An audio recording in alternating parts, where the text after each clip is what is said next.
Guess what? You don't need therapy. I know that's strange. That's a strange thing to hear, considering it's coming from a therapist, but hear me out. I feel that we live in a world where self-help and emotional awareness are everywhere. I mean, I'm filming this in front of my office. Now, this is not my therapy office in terms of where I see my clients. It's sort of my home office. And I'm purposely filming it in front of a stack of books here. And you know what? I think this says a lot about me. When I look at this now, I see that it's sort of my evolution. I even have books from when I was a speech language pathologist. I mean, that's where like 40,000 selected words come from. There are a lot to do with like divorce and marriage. There's also a lot to do with brain health and disease because of my work as a functional medicine practitioner as well.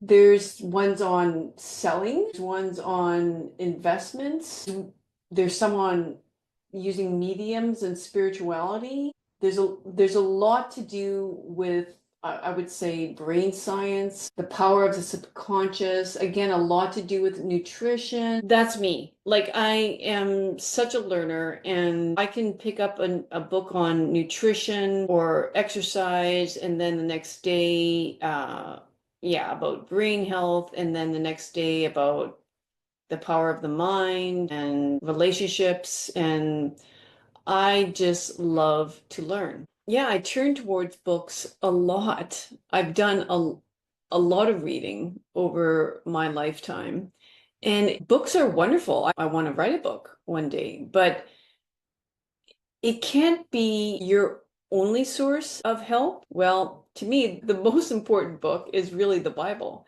And over here is sort of where I read in the morning, and that's more my prayer space and scriptural reading and stuff like that. I don't I don't access these books very much anymore. But like I said, there are great books. I studied the Gottman method of resolving conflict, and in my other therapy office, there's a lots of Gottman books. There's not so much here. I mean, there's John Gray. I've interviewed him. Yeah, and this is one of the primary books for the Gottmans. And like I said, they're wonderful. But okay, hang on. We're going to get to why I want to speak to you today. You know, for many of my, like in my work, I often remind people to journal. I want people to analyze their thought processes. I want people to basically do the work because the more we understand ourselves, the better I think we are as individuals, right? We need to be aware of our behaviors. If we're very hurtful or mean or our body language is off. We need to be aware of that. So there's a time and a place for that. But what if that's actually the problem? What if we're so focused on ourselves that we've lost sight of what actually makes life fulfilling? If therapy worked in isolation, wouldn't we all be happier? I mean, really, we're not. We're probably in the worst shape we can ever be in right now as a society in terms of our mental health. The truth is, psychology has its place, but it will never surpass the power of faith, of action, and of getting outside of yourself and living for something greater than just you. We gotta push pride aside here. We gotta push status aside. We have to push it's all about me aside and think of what's going to really lead to our happiness. So let me give you 4 different ways to help you achieve more happiness without even stepping into a therapist's office. So let's dive in. First of all, I've been guilty of this too. I've encouraged people to journal their feelings, to process, to go deep into their emotions. And yes, self-awareness is very important, as I said. But here's the issue with that. Most of us don't actually grow through self-reflection alone. You don't know what you don't know. That's the problem. If your spouse tells you you're being short with them or that you're shutting them out, your first reaction isn't, Great insight. Let me reflect on that. No, most people get very defensive because if that's true, you probably aren't aware of it because from your perspective, you're behaving quite normal. So it's really hard not to be defensive. So what do? You tell them they're wrong. And then you both retreat into your corners only for the same issue to come up again later. See, the thing is that we've conditioned ourselves, and worse, our children, to obsess over every little feeling that we have. We are now raising a generation that dwells instead of deals with their feelings. I've spoken to enough teachers and educational assistants now in my office to know that the norm is like, okay, let's say you're a kindergarten teacher and it's circle time, and little Johnny is sitting in the circle, and then little Frank hits Johnny, and Johnny is quite offended and sad and angry.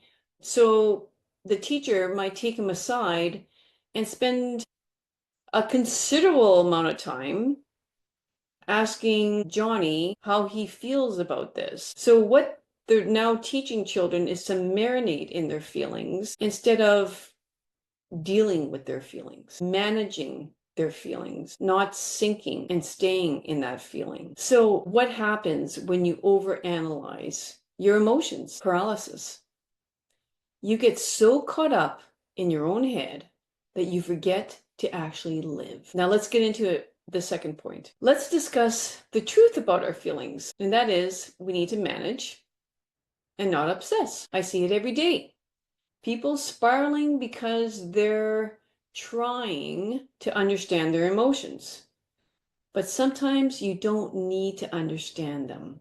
You just need to act. Are you feeling lonely? Call a friend. Feeling maybe unmotivated? Clean your house. Feeling like life lacks meaning? Go help someone. If you sit with your feelings too long, they become your identity. So instead of having anxiety, which is normal, you self-identify with that and you are anxious. Instead of experiencing sadness, which is normal, life is all about ups and downs, victories and struggles. Well, instead of feeling sadness, you are now depressed. My point is, the longer you focus on them, the harder it is to get out of those feelings. So here's what I'm suggesting. Stop waiting until you feel better to do better. Just maybe move your body, engage with others.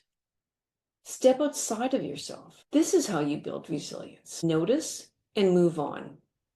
Let's get into a third point. Let's just kind of round this up by stating the truth. The best therapy is outside of yourself. Do you want to know what works better than any therapy session? Service. How about a little bit of charity? Maybe bringing some faith into your current life might be what you need instead. Because we're designed for connection, not just each other, but with something higher than ourselves. When you take the focus off of you and put it on God and serving God instead, and serving others instead, on your vocation, I guess maybe I'm privileged enough to often feel like I'm serving others, but you don't have to be a therapist. You don't have to be a nurse.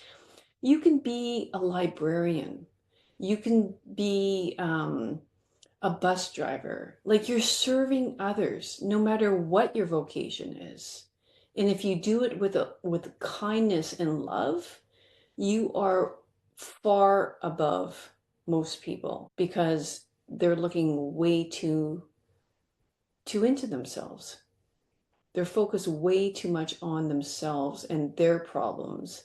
And in doing that, honestly, your how would I describe it? Your body language shows something similar, right? Like when you focus all about me and my own drama and my own life, like you sort of cave in and you can't even see what's going on outside because you're focused in on yourself and nothing what others might need. So let me give you some pointers again. Let's try to do this instead. Instead of spending another hour processing, pray for someone. Instead of buying another self-help book, buy groceries for a neighbor in need. Instead of overthinking of what's missing in your life, fill someone else's life with some goodness, some kindness, some attention. Believe me, you won't miss the usual self-obsession, I promise. And what's crazy about that? The more you give,